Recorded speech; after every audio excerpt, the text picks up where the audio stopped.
Hoy día en una primicia de UTV Noticias, edición mediodía, y es que hoy tenemos a la presidenta del Tribunal Constitucional que hoy día estará conversando con nosotros interesantes temas que sin duda son los que nos necesitamos conocer sobre los poderes del Estado y cómo es que la política que emerge en los diversos poderes realmente está andando bien, no está andando bien, y realmente el Tribunal Constitucional, que es uno de los máximos órganos de interpretación de nuestras leyes, es la que definitivamente está o no cumpliendo bien el trabajo para equilibrar los poderes del Estado en nuestro país.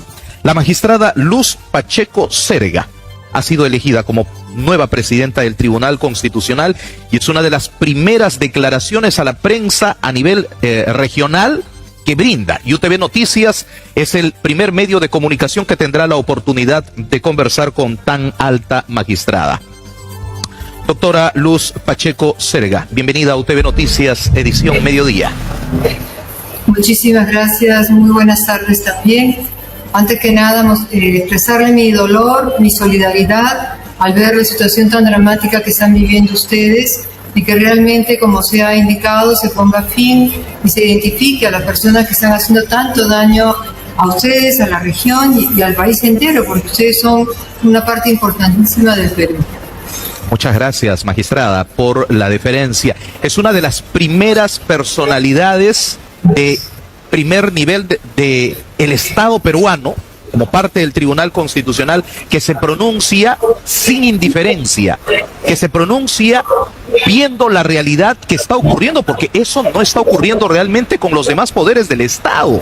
Y eso es lo que me preocupa, magistrada. El presidente del Consejo de Ministros en las últimas horas ha dicho y le ha recomendado a la presidenta Dina Boluarte que no es necesario declarar en estado de emergencia 20 departamentos del país que han sido azotados por los incendios forestales y lo que es más, ha cobrado la vida de 15 personas. Y peor aún, hay ingentes cantidades de muertes. Uno ve las imágenes, uno ve las fotografías que se publican en las redes sociales, cómo no conmoverse con la ingente cantidad de pérdida de la fauna silvestre en nuestra Amazonía peruana. Empecemos con esa reflexión, por favor, luego nos vamos al marco constitucional de la labor que usted cumple como magistrada dentro del Tribunal Constitucional.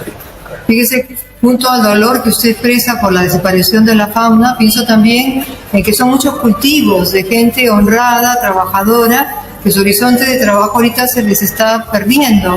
Y considero que no solo se trata ahora de apagar incendios, sino de ver cómo lograr que esas personas puedan salir adelante con su trabajo, con alternativas. Pienso que ayer fue una opinión, pero probablemente al ver lo que está pasando hoy día, el Estado tome algunas otras medidas para lograr detener este desastre, que es cierto que no solamente es en el Perú. Ustedes saben muy bien que está ocurriendo a lo largo de toda América Latina casi, ¿no? Por el calentamiento global. Pero eso no quita que cada país tengamos que poner el máximo de esfuerzo para acudir a remediar esas situaciones tan duras. Bueno, pareciera que el papel que usted está cumpliendo dentro del Tribunal Constitucional es la primera autoridad a nivel nacional, siento, lo voy a decir a título personal, de que sí está enganchada con la realidad de nuestro país. Sí está conectada y está viendo lo que está ocurriendo alrededor de nuestro país, pero no pasa lo mismo con el Ejecutivo y con el Legislativo. Vamos a empezar con una primera que me gustaría, por favor, su interpretación desde la facultad constitucional que usted tiene. El tema de la bicameralidad. El pueblo peruano ha sido consultado. Se le dio la oportunidad de decidir de que no queremos bicameralidad. Y así se decidió en las urnas. Sin embargo, nuestros legisladores parece que no lo entendieron o nunca se enteraron de que los peruanos dijimos no a la bicameralidad y ya hay una ley establecida por el Congreso de la República. ¿Cuál es la lectura que tiene usted? A ver, la reforma de la Constitución se puede hacer por medio de estos referéndum, pero también establece la misma Constitución que cuando hay por ejemplo como ahora, no se cambió de 2 cámaras a 1, se quiere volver a 2, pues entonces tiene que ser en 2 legislaturas que se apruebe esa modificación. Se ha cumplido con ese requisito que establece la Constitución. Por eso hasta el momento nadie ha presentado una acción de inconstitucionalidad al respecto. Pero de todas maneras creo que, como siempre, será el voto del ciudadano el que exprese su rechazo o su aceptación cuando se convoque a las votaciones por esas 2 cámaras. Que mire, es un modelo admitido en muchos países. Hay gente que considera que se aumenta la burocracia, otros dicen que no, que más bien con un Senado probablemente no habría tanto conflicto entre poderes, porque serían leyes mucho más meditadas, mucho más reflexionadas. No es fácil la respuesta, pero creo que lo importante es estar todos comprometidos con la buena marcha del país. Definitivamente, a veces uno no entiende, ¿no?, el comportamiento de quienes nos gobiernan, de quienes tienen los grandes poderes decisores. Sin embargo, me viene otra.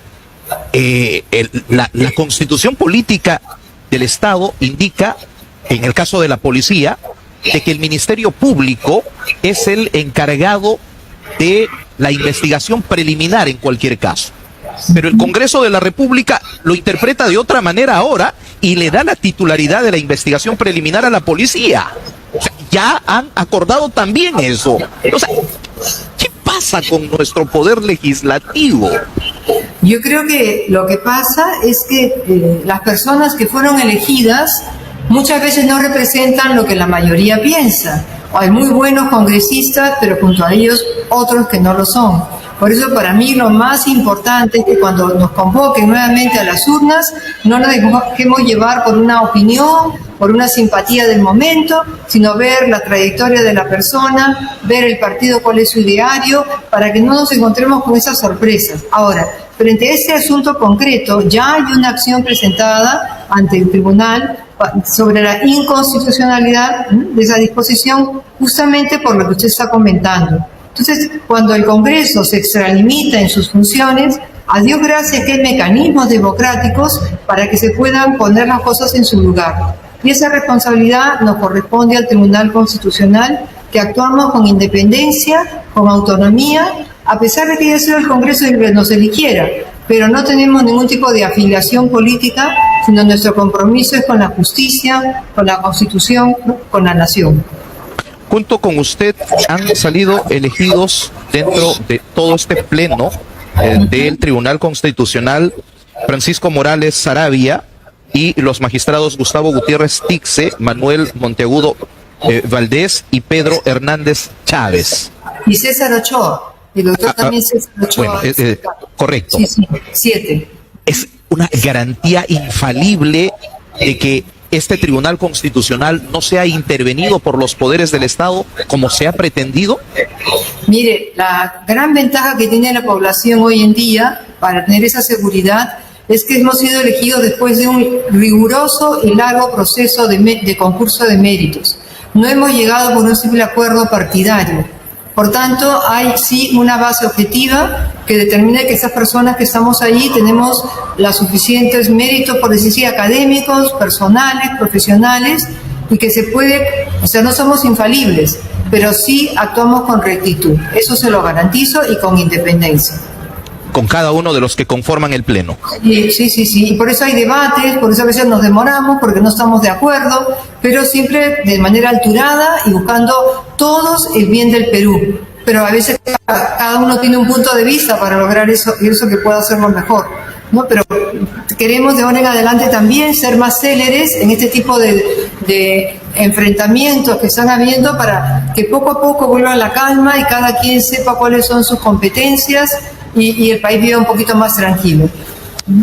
Presidenta, ¿cree usted que estamos dentro de un marco constitucional democrático que no pone en riesgo la institucionalidad dentro de nuestro país? Yo creo que sí, fíjese, porque a pesar de que lamentablemente los presidentes anteriores tienen cargos graves por comportamientos que no son acordes con la función que tenían, sin embargo, a través de los mecanismos democráticos hemos salido adelante sin que tengan que intervenir ningún otro país. Entonces, en el último golpe de Estado que dio el señor Castillo, bueno, se decidió que a quien correspondiera la señora Dina Boluarte, aunque haya habido cuestionamientos sobre su candidatura. Pero indudablemente el Congreso hizo lo que consideró que era lo más acorde para ese momento y de acuerdo a la persona que estaba puesta como vicepresidente. Entonces yo sí creo que estamos en un marco constitucional, democrático, y justamente por eso hay que usar todos los mecanismos democráticos para que el poder esté donde corresponde en cada caso. ¿Existe alguna amenaza de tumbarse la constitución política del Perú?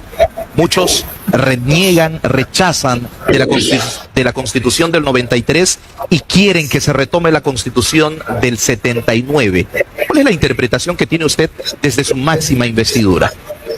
Mire, lo mismo que me decía usted antes, o sea, ha habido un referéndum que hizo el Perú, todos los peruanos, en la cual se avaló esta constitución, lleva ya más de 30 años, ¿no? Del 93 estamos, ¿no? En el 2024, y es perfectible, por supuesto, nada es intocable, pero yo creo que ya estamos llegando a una madurez democrática como los países más consolidados del mundo, que lo que hacen no es cambiar una constitución, hacen más bien pequeños ajustes, ¿no? Hacen reformas, pero a cosas determinadas, porque cambiar toda una constitución es dejar a todos en el aire y como quedar sin marco. En cambio así, estamos todos seguros que lo que se cambie va de acuerdo con nuestra identidad nacional, contra los derechos y libertades fundamentales. En todo caso, cuando usted señala de que es perfectible, ¿qué capítulos son los que deberían de perfeccionarse? Porque hay capítulos económicos, hay capítulos políticos, hay capítulos sociales, en el tema de educación, en el tema de salud, en el tema del transporte, en fin. ¿Cuál es lo más importante? ¿A dónde tendríamos que apuntar para mejorar esa percepción que tenemos? Porque es indiscutible de que la Constitución del 93 nos ha garantizado una estabilidad macroeconómica. Sin embargo, esa estabilidad macroeconómica que ha consolidado a la moneda del sol como una de las más estables a nivel de Latinoamérica, no se refleja en la microeconomía. El ciudadano de a pie tiene que subsistir. El ciudadano de a pie no siente el chorreo económico de la macroeconomía. ¿Qué está fallando? ¿Qué es lo que hay que hacer? ¿A dónde hay que apuntar para que se sienta realmente que esta Constitución del 79 sí vale la pena mantenerla? Sí, mire, en la Constitución 93, como decíamos, y usted también lo ha mencionado muy claramente, tiene aspectos muy positivos.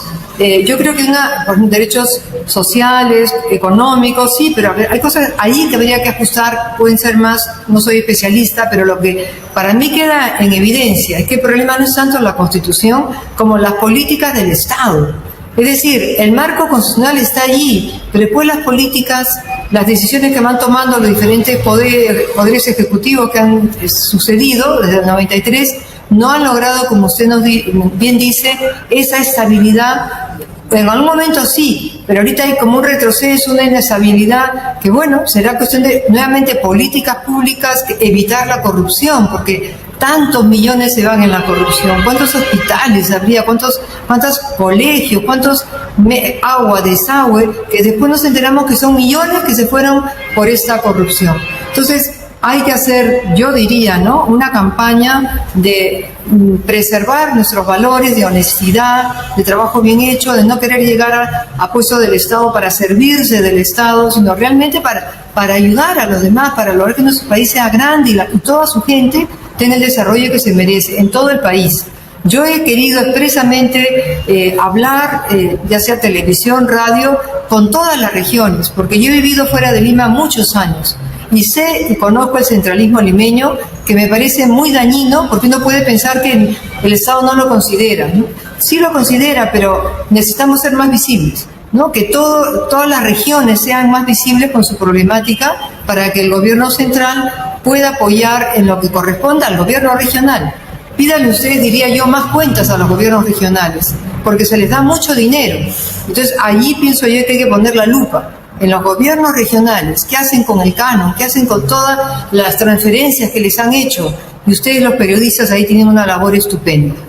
De hecho que sí, Yo saludo enormemente, porque es una de las primeras magistradas dentro de uno de los poderes que tenemos a nivel nacional la máxima institución de interpretación de nuestras leyes, en abrir sus fronteras, en abrir su despacho, y gracias más bien por la deferencia de ser uno de los primeros medios en televisión a nivel de Perú, a nivel de la Amazonía peruana, que nos permita conversar abiertamente sin que nos pongan trabas y sin que se agende un tema en particular, sino más bien la realidad del día a día que nos toca vivir y lo que realmente el ciudadano de a pie quiere escuchar de sus autoridades. Eso saludo enormemente, señora presidenta del Tribunal Constitucional, porque definitivamente rompe todo tipo de barreras. ¿Cuánto me gustaría, por ejemplo, que la presidenta Dina Boluarte, el presidente del Congreso de la República, nos permitan entrevistas de esta naturaleza como la que usted hoy está dando el ejemplo, hablando con el interior del país, con los periodistas que manejamos la realidad de nuestras respectivas regiones? Porque una cosa es la costa, otra cosa es la sierra y otra cosa es la realidad de la Amazonía peruana, que no tiene nada que ver con la similitud de la conectividad que tiene la sierra y la costa de nuestro país. Aquí, por ejemplo, la realidad es totalmente diferente. Nuestra conectividad no está centrada en carreteras, sino en ríos, y en ríos que hoy se están secando, y en ríos y montañas que hoy se están quemando, y en montañas que hoy están muriendo ingentes cantidades de especie de flora y fauna silvestre. Es decir, es una realidad en la que el gobierno debe salir de su confort y realmente mirar, como usted lo está haciendo, escuchándonos, escuchando a los periodistas. En ese sentido, presidenta, me gustaría también, no quería pasar por alto porque muchos me están consultando sobre el particular, la situación de la devolución de los aportes al FONAVI, que es un tema histórico. ¿Cuánta gente ya murió sin poder ser resarcido? Un derecho que con justa razón dio su aportación, pero nunca se le fue devuelto, ni siquiera gozado de los beneficios del FONAVI. ¿Cuál es la interpretación que tiene hoy a raíz de todo este tema? Es también un tema, como usted dice, ya largo, de larga data, doloroso, porque mueren personas sin poder haber accedido a su derecho, pero que también está directamente relacionado con la política que quiere hacer el Ejecutivo, porque el dinero lo maneja el Ministerio de Economía y Finanzas.